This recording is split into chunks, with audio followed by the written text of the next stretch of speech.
પંચમહાલ પોલીસની મોટી કાર્યવાહી, ગેરકાયદેસર શસ્ત્રો સાથે 2 શખ્સોની ધરપકડ। પંચમહાલ સ્પેશિયલ ઓપરેશન ગ્રુપ અને ગોધરા શહેર બી ડિવિઝન પોલીસે સંયુક્ત ઓપરેશન હાથ ધરીને ગેરકાયદેસર શસ્ત્રોના વેચાણ અને હેરાફેરીના નેટવર્કનો પર્દાફાશ કર્યો છે।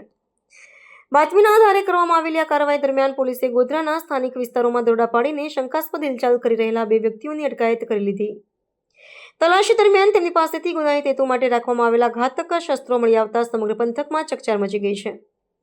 પોલીસ તપાસમાં બહાર આવ્યું છે કે પકડાયેલા આરોપીઓ અહેમદ હુસેન યુસુફ મોહન અને હુસેન મીઠા લાંબા સમયથી ગેરકાયદેસર પ્રવૃત્તિઓમાં સંડોવાયેલા હતા।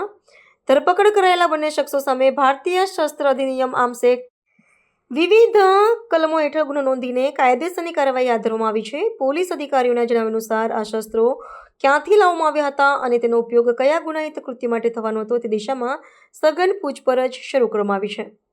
આ સફળ કામગીરી બાદ જિલ્લા પોલીસ વડાએ કાયદો અને વ્યવસ્થા જાળવી રાખવા માટે કડક સૂચનાઓ આપી છે। આગામી દિવસોમાં પ્રકરણમાં વધુ ધરપકડો થવાની અને શસ્ત્ર સપ્લાયના આંતરરાજ્ય કનેક્શન ખુલવાની શક્યતા સેવાઈ રહી છે।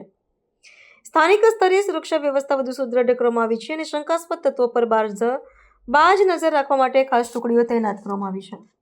એસઓજીના પીએસઆઈ બીકે ગોહિલને મળેલી ચોક્કસ બાતમી આધારે ગોધરા એસઓજી ટીમ તથા બી ડિવિઝનના પોલીસ સ્ટાફે બી ડિવિઝન પોલીસ સ્ટેશન વિસ્તારમાં આવેલા અહેમદ હુસેન યુસુફ મોહનના રહેણાંક મકાન તથા તેમના સિમલા વિસ્તારમાં આવેલી કલરની દુકાનમાંથી ગેરકાયદેસર હથિયારોનો એક જથ્થો મળી આવેલો છે, જેમાં કુલ 2 ડબલ બેરલ બંદૂકો છે અને 4 જીવતા કારતૂસ, 11 ખાલી કારતૂસ મળી આવેલા છે। આ ઉપરાંત 6 એરગન તથા 6 છરા ભરેલા ડબ્બા મળી આવેલા છે। આમ ટોટલ 1,33,400નો મુદ્દામાલ કબજે કરવામાં આવેલો છે અને આ જે વોન્ટેડ આરોપી છે એની શોધખોળ ચાલુ છે।